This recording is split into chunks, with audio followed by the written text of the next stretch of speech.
अरे भाई हरी, आज बहुत गर्मी लग रही है, जरा थोड़ा सैर करके आते हैं। हाँ हाँ कालू भाई, तू बिल्कुल सही कह रहा है, हमें थोड़ी सी सैर कर लेनी चाहिए। कालू और हरी सैर करते हुए बहुत दूर निकल जाते हैं और एक सुनसान सड़क पर चलने लगते हैं। तभी कालू हरी से कहता है, अरे भाई तुझे पता है, आजकल इन सड़कों पर बहुत तेज गाड़ियाँ चलती हैं, जो पक्षियों को मार देती हैं। क्या यार कालू, यहाँ तो मुझे डराने लाया है क्या? इतने में वहाँ बहुत ही तेजी से एक कार आ रही होती है, जिसे देखकर कालू बहुत डर जाता है और हरी से कहता है, अरे भैया साइड हो जाओ, नहीं तो ये गाड़ी हमें उड़ाकर ही मारेगी। वो कार आगे जाकर अचानक से रुक जाती है, जिसके बाद कालू हरी से कहता है, देख कार आगे जाकर रुक गई है, अब देखना मैं उसको कितना सुनाता हूँ। कार में बैठने के बाद ये पक्षी कुछ ज्यादा ही चौधरी बनते हैं, अभी इनको सबक सिखाता हूँ। जैसे ही वो कार के पास पहुंचता है, कार के ऊपर एक बहुत ही भयानक भूतिया चिड़िया की आत्मा बैठी होती है और उन दोनों को देखकर जोर जोर से हंसने लगती है। आजा मेरे राजा, तुझे हेवन दिखाऊंगी। सड़ी गर्मी में अच्छी ताजी हवा की सैर करवाऊंगी। भूतिया चिड़िया की आत्मा, अरे वो भूतिया चिड़िया की आत्मा तो इस सुनसान रास्ते पर क्या कर रही है? तभी भूतिया चिड़िया की आत्मा कार के ऊपर से कूद के कालू की पीठ पर चढ़ जाती है और कहती है, अब कौन बचाएगा तुझे मेरे राजा? अब देख मैं तेरा क्या हाल करती हूँ। अरे हरी, इसको मेरी पीठ से उतार। अरे भाई मेरी मदद कर, बचाओ, अरे कोई मुझे बचाओ। हरी उसे भगाता उससे पहले ही भूतिया टूनी चिड़िया की आत्मा कालू को मार देती है। ये देखकर हरी डर के मारे बेहोश हो जाता है। अरे ये क्या, ये तो बेहोश हो गया, अब मैं इसे क्या मारूं? चलो कोई नहीं, अगली बार इसका ही नंबर आएगा।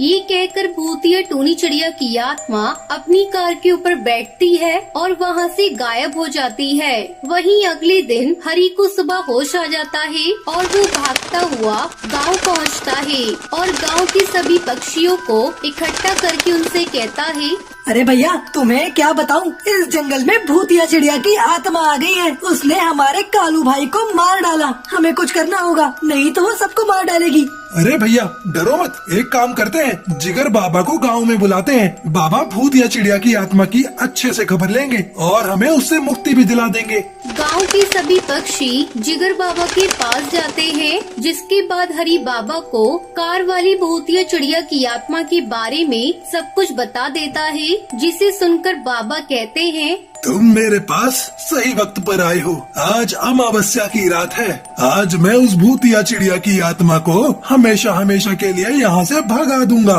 फिर रात होते ही बाबा सुनसान सड़क पर पहुँच जाते हैं। जैसे ही बाबा मंत्र का जाप करते हैं, वैसे ही सड़क पर बहुत ही तेज गाड़ी की चलने की आवाज आती है और देखते ही देखते वहाँ एक कार के ऊपर एक बहुत ही भयानक भूतिया चिड़िया की आत्मा बैठी हुई बाबा के पास पहुँच जाती है। तो यहाँ क्या कर रहा है जिगर बाबा? अपनी मौत को बुलावा देने खुद आया है क्या? जा चला जा यहाँ से। जिगर बाबा को धमकी दे रही है तू, तुझे इसका भुगतान करना पड़ेगा।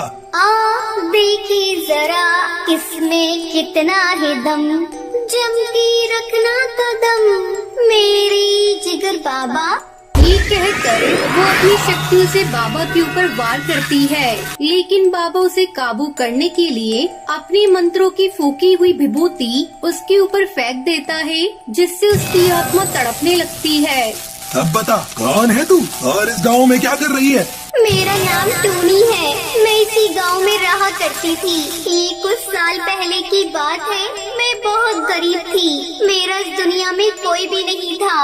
मुझे गाड़ी चलानी आती थी, मैं शहर में टैक्सी चलाने का काम करती थी और उससे जो पैसे मिलते थे उससे अपना गुजारा करती थी।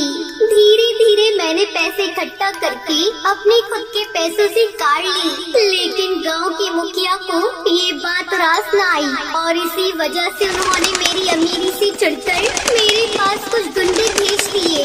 मैं सुनसान सड़क से जा रही थी, लेकिन रास्ते में मेरी कार का टायर पंचर हो गया। मुझे कुछ समझ में नहीं आ रहा था। तभी एक पक्षी ने मुझ पर हमला किया, जिसके बाद मैं बेहोश हो गई। उन्होंने मुझे मेरी कार में डाला और पास की नदी में कार धकेल दी। मैं घुट-घुट कर उस कार के अंदर ही मर गई, जिसके बाद मैं भूतिया चिड़िया की आत्मा बन गई और मैंने अपना बदला लेने के लिए पक्षियों को मारना शुरू कर दिया।